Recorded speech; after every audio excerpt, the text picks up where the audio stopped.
Welcome back to the channel, lads and ladies, and welcome to something completely different. I might actually have, I probably don't have any Helldivers gameplay on this YouTube channel. This my only YouTube channel, by the way. But this is Helldivers. This is a game that came out on I want to say PS3 and Vita. It might have been PS4. It gets a little hazy in my sort of pre-war Thunder days, I don't know. But this is a lot of fun. And right now I am trying to play the game with a gamepad. In fact, for those of you that are attempting to use a gamepad to play this game on the Steam version of the game, there's a very important thing to note, and that is it's borked. So you have to right click on the game from your Steam library menu and select manage, and then set up your controller settings to replace the right stick controls and replace the D-pad controls, because for whatever reason Steam decides, and this is a Steam thing, that your D-pad should be the left stick click and nothing else, and your left stick should actually be D-pad controls. What that means is instead of moving, you say things. So if you would like to move in this game, you'll have to follow the instructions to reset your controller configuration, which is again entirely a Steam thing. There's not really anything that the developers of Helldivers can do about that. So what is this game besides a barrel full of fun in a 10-gallon hat? Oh, only 2 gender options. You can tell it was made a few years ago. Anyway, this is essentially a mix between sort of like a Warhammer 40k. There's definitely some StarCraft references in the game, and it's almost like you're in the movie, what's it called? The one with the bugs. Starship Troopers. That's right. So you are a space marine. And as you will see quite a bit in this video, quite expendable. The world definitely has a feel of Starship Troopers with totalitarianism, and there are lots of jokes at America's expense. We're going around the galaxy spreading democracy, liberty, and freedom in the form of fiery death to everything that's holding on to the resources we'd like to have. Thank you very much. So, Helldivers, that's about it for the lore. You're really not supposed to get excited about the story of this game, but it's a fantastic frame for the gameplay. So, what are we looking at here? This is a reasonably vast single or multiplayer, with an emphasis on multiplayer, twin stick shooter with some tactical elements. In other words, it's kind of like a multiplayer Magicka in the Warhammer universe. For those of you that are not familiar with Magicka, I highly recommend you watch their official videos and then a little bit of gameplay videos as well. It's a hilarious game, and your teammates are easily as dangerous as any foes you might face in the game. And the same can be said for Helldivers. So this is, once again, fairly early on. I didn't really know what I was doing, and it shows. I actually played quite a bit of this game years ago. I was hoping to find a sort of a light game to play while I'm rendering a video or something that doesn't take up a ton of processing power, and this definitely fits the bill. It runs really smoothly, so hopefully it'll function well when I'm rendering a video or when I'm sick of War Thunder's poor server support at this time, or Mountain Blade's just general horrible optimization because it's an early access game. And here I go, tossing a grenade instead of calling in a tactical drop. So you use your radio to call in all kinds of support that you set up ahead of time, and I'm trying just a favorite noob strategy, if you will, and no, I can't pick up that shiny thing while I'm holding my space egg. I have to throw that thing and it'll drop down from orbit a defensive platform that will also spray over me if I get between the defensive gun and whatever target it has. So, hooray for our side. But if you use it properly, it works out pretty well. This is a game that is incredibly well balanced. You're never going to get to a point, at least I never did, you're never going to get to a point in this game where you don't feel vulnerable, I guess. There's always a certain amount of danger, and mastering the techniques and tactics and wise choices in loadout options between your perks and your equipment and your tactical resources.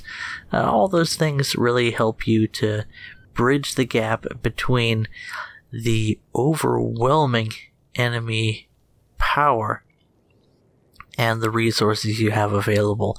In other words, you really feel like a space marine, only a squishy human space marine, not some Warhammer 40k demigod. And that is all not apparent because I'm tripping over my bootlaces as to try and figure out how to actually play this game. Here we go. Another grenade. This one nicely thrown to take down a group of enemies that I really probably didn't need to waste a grenade on, but whatever. I'm dipping my feet in the waters, as it were. What I should be doing right there is sprinting, but I just haven't learned to click the left stick as much as I need to. And I also can't aim, and that comes down to how unfamiliar I am with... Oh god, my defensive turret just one-shotted me. That comes down to how inexperienced I am with the Logitech gamepad that I'm using, and also the fact that this is a top-down twin-stick shooter, so when you're aiming on the diagonals, it gets really, really touchy. But it works out in the end.